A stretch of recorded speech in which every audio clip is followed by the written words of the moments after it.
You have to forgive us the blustery conditions. We don't have long with the car. As you can see, this is a German reg car. It's a pre-production model actually. It's only in Ireland for a little bit of time. So we have to do a very quick walk around video, show you what it's like, and we'll do more detail when it arrives next year. Now, what is an MX-30? The name suggests that it's aligned with sporty Mazdas like the MX-5 and the old MX-3. It isn't one of them, but it is a little bit different. As you can see, it takes form of a crossover, but more importantly, this is Mazda's first ever electric car. Mazda's doing things a bit differently, as Mazda is wont to do. Yes, it's a small crossover, which everybody wants, but it's going along the same lines that Honda is with its Honda E. It's got a relatively small battery pack, so the idea is it's smaller, it's lighter, its life cycle CO2 is lower as well, and as far as Mazda's concerned, it's right sized. So it's for city dwellers who know they don't need 500 kilometer range. What does it have? Well, the battery, as I said, it's small enough, so it's 35.5 kilowatt hour. That compares to the Renault Zoe, for example, which is 52 kilowatt hour. That means this car has a range, a WLTP range of about 200 kilometers, whereas Mazda reckons you'll get about 265 in the city. So that doesn't sound like a lot in comparison to the headline grabbing cars of today, but it'll suit certain people. Now, the design is very important, isn't it, to a lot of people, especially if you're buying in town, especially if you're paying about 30 grand for a car like this, and style is important to you. And I think it's quite a neat looking car. It continues Mazda's design language, quite a sharp front. The back is a bit unusual. You can actually have almost a 3-tone color scheme because you have the roof contrasting with the paint, contrasting with the side blades. Now, the roof is actually one of its most interesting design features, and it's got these unusual side blades here at the back. The rear is quite fastback, isn't it, as well? It's not very upright. That kind of shows that they're not prioritising practicality. But it's a neat shape. It's quite attractive, I think. It's more of a jacked-up hatchback than a pure SUV or crossover. But the most interesting part is this. The doors. Well, this rear door. Now, it's a bit to keep the whole car compact. This opens backwards, a bit like the old RX-8, if you remember. It means that it makes easy access into the back, or easier access into the back, without making the car absolutely huge. There are actually 3 seats back there as well.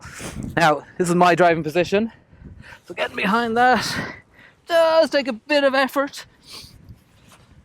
But actually, once you're in, there's loads of headroom. Absolutely loads of headroom. Footroom's okay, legroom's only okay. And the interior is quite interesting, actually. It carries on from the Mazda CX-30 crossover. If you've experienced that, you'll know it's very high quality inside. It gets some new interfaces and some new materials. This takes it a step further, actually. So along with the whole electric, saving the planet vibe, you got some recycled materials in here, which is really good. You get vegan leather, so it's not really leather, it's leatherette. And then you have cork, this cork material, which will please my fellow Corkonians perhaps, but actually it's more about Mazda's roots. Mazda, way back when, used to make corks. Interesting. Now, it's a bit more than a gimmick as well, because it feels nice to the touch. You got it in the door handles here. It looks unusual here, but I think I like it. Other than that, you get a new touchscreen for the climate control, which is new for Mazda, I mean. It looks really nice, it's really sharp, it's out of the way, so it doesn't take up valuable real estate in here. But what I really like is that Mazda's kept physical controls. Top work. Under that, there's huge storage here. These cup holders are neatly covered by these cork covers. You've got big space under here, decent glove box. Pretty decent amount of storage for a city car, to be honest. Now, everything's very high quality. The materials are nice, you know, there's soft leather here. Pretty good looking front seats as well here. Now, I mentioned the back. It's not hugely spacious, but this is a city car. You're not buying a big family car, so not a bad start. The boot is actually a very decent size.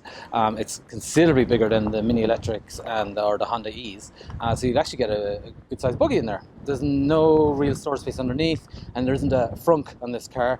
In fact, if you open it up, you wonder if you're looking at an engine, but it's electric motor and all the gubbins are up there. So, as ever, in this wind, this is a bit flimsy, but otherwise it's okay. And you can, if I see it right, take down the seats. It's really not a bad space. Mazda has done a really good job with the road manners of the MX-30. It's got that Mazda thing where the driving controls are all well damped. It feels good to drive. You know, perfectly round steering wheel, very nicely weighted steering actually. Well modulated brakes again, and it just rides well. It drives well. It's polished. It has got a really interesting fake noise put into it, which is vaguely like an engine but much quieter, more subtle. In fact, put a foot down. I'd be surprised if you can hear it through the mic. It's very, very subtle and quiet. I think it adds to the experience, to be honest. Now, I mentioned earlier that the relatively small battery pack in it means an official range of about 200 kilometers, which doesn't sound like very much. Now, when I got into the car, it actually showed it was 99% charged and it had a range of 182 kilometers, I guess, depending on how it was driven before I got into it. I've done 25 kilometers and I've got a range of 125 left.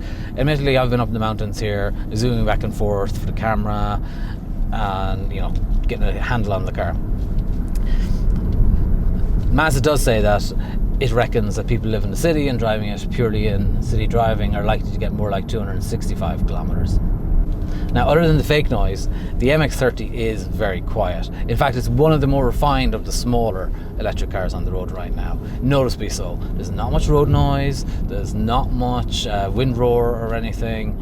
It's very well developed. Now, this is a bespoke new electric platform, and Mazda's done a great job of keeping the noise away from the cabin.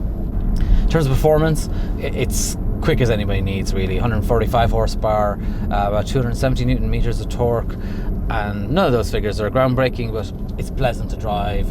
It's you know, it feels brisk without giving any neck snapping acceleration as such. Certainly brisk enough for keeping up with city traffic. In terms of handling, this is actually one of the high points of the car. It, I think, drives better than the Mini Electric, drives better than the Honda E, or on a similar level to Honda E actually. It's probably a little bit more on the comfort side than the Honda E, whereas the Honda E is a bit more agile, more engaging.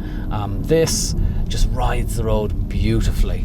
It rides bumps well, it copes with direction changes, it copes with everything, just naturally. It really is a very, very good chassis. It's enjoyable to drive, even up here in the mountains, away from its natural habitat, which of course is in the city. Well, that boils down to a few things really. As I mentioned, the steering is really nicely weighted.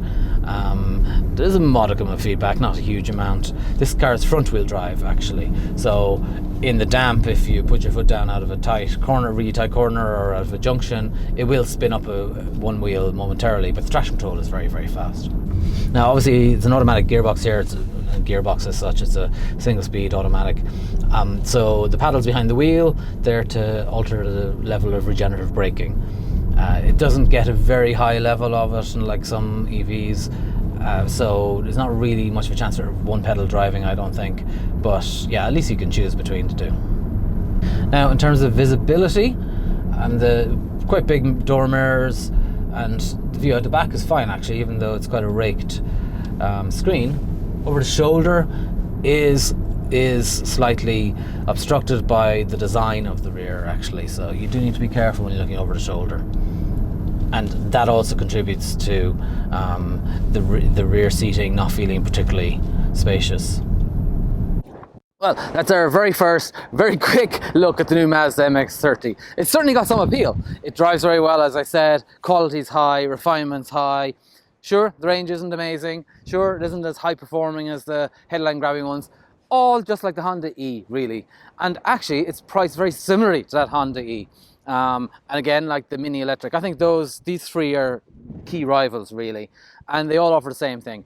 They are nimble, they're fun, they look good, they're interesting, they're high quality. You know, they make some good options there for the city dweller that doesn't need a big long range, that wants a bit of style, but does want to go electric. Very interesting one. Let us know what you think about it. Get involved in the comments below. Subscribe to the YouTube channel if you haven't done already. If you liked the video, give us a thumbs up. And if you want notifications of further videos, make sure you press the bell. Thanks for watching.